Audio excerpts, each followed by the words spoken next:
ಏನಾಗಿದೆಪ್ಪ ಅಂತಂದರೆ, ನೀವು ತಿಂದಂಥ ಆಹಾರ ಹೊಟ್ಟೆನಲ್ಲಿ 3 ತಾಸೊಳಗಡೆ ಜೀರ್ಣ ಆಗಬೇಕು.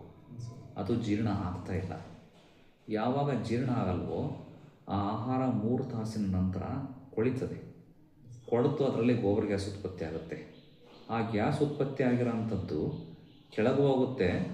ಕೆಲವೊಂದು ಟೈಮು ಮೋಷನ್ನು ಕ್ಲಿಯರ್ ಆಗಿಲ್ಲ ಅಂತಂದರೆ ಕರಳಲ್ಲಿ ಕಟ್ಕೊಂಡಿರೋಂತಹ ಮಲ ಇರೋದ್ರಿಂದ ಅದು ಉಲ್ಟಾ ಬರ್ತದೆ ರೀ, ವಾಪಸ್ ಮೇಲಿಂದ ಬರ್ತದೆ, ಗಡ್ರಿಕೆ ಬರ್ತದೆ. ಗಡ್ರಿಕೆ ರೂಪದಲ್ಲಿ ಗಡ್ರಿಕೆನೂ ಎದೆಯಲ್ಲಿ ಉರಿ ಆಗೋದು, ಹುಳಿ ಆಗೋದು, ಹೊಟ್ಟೆನಲ್ಲಿರೋಂತಹ ಆ್ಯಸಿಡ್ನ ತಗೊಂಡು ಬರುತ್ತದೆ ಗ್ಯಾಸ್ ಮೇಲೆ ಬರ್ಬೇಕಾದ್ರೆ.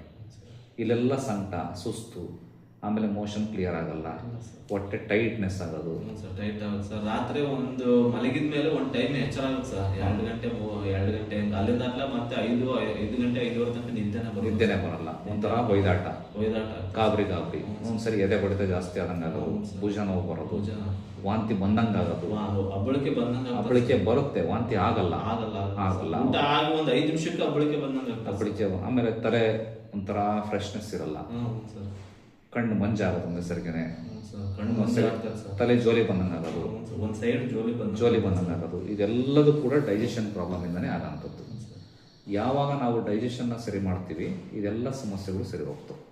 ಅದಕ್ಕೆ ನಾನು ಹೇಳ್ದಂಗೆ ಕೆಲವೆಲ್ಲ ಆಹಾರಗಳನ್ನ ಪಥ್ಯಗಳನ್ನ ಮಾಡಬೇಕು, ಕೆಲವು ಮೆಡಿಸಿನ್ಸ್ ತಗೊಳ್ರಿ, ಸರಿ ಹೋಗ್ತದೆ. ಸುಮ್ಮನೆ ಅವು ಇವು ಗ್ಯಾಸ್ಟ್ರಿಕ್ ಮಾತ್ರ ತಗೊಂಡ್ರೆ ತಾತ್ಕಾಲಿಕ ಅಷ್ಟೇ.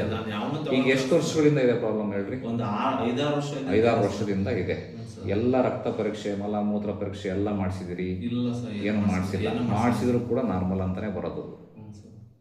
ಡೈಜೆಷನ್ ಸರಿ ಮಾಡಿದ್ರೆ ಮೂಲವ್ಯಾಧಿ ಟೈಪ್ ಆಗಿತ್ತು ಸರ್. ನಾವು ಜೋಗ್ಳೂರಿಗೆ ಹೋದಾಗ ಮೂಲವ್ಯಾಧಿ ಆಪರೇಷನ್ ಮಾಡ್ತೀನಪ್ಪ ಅಂತೇಳಿ ಆತ ಸರಿಯಾಗಿ ಮಾಡಲಿಲ್ಲ ಸರ್. ಇರ್ಲಿ, ಮೂಲವ್ಯಾಧಿ ಬರೋಕ್ಕೂ ಕೂಡ ಡೈಜೆಷನ್ ಪ್ರಾಬ್ಲಮ್ಮೇ. ಯಾವಾಗ ಡೈಜೆಷನ್ ಆಗಲ್ವೋ ಮಲಬದ್ಧತೆ ಆಗ್ತದೆ.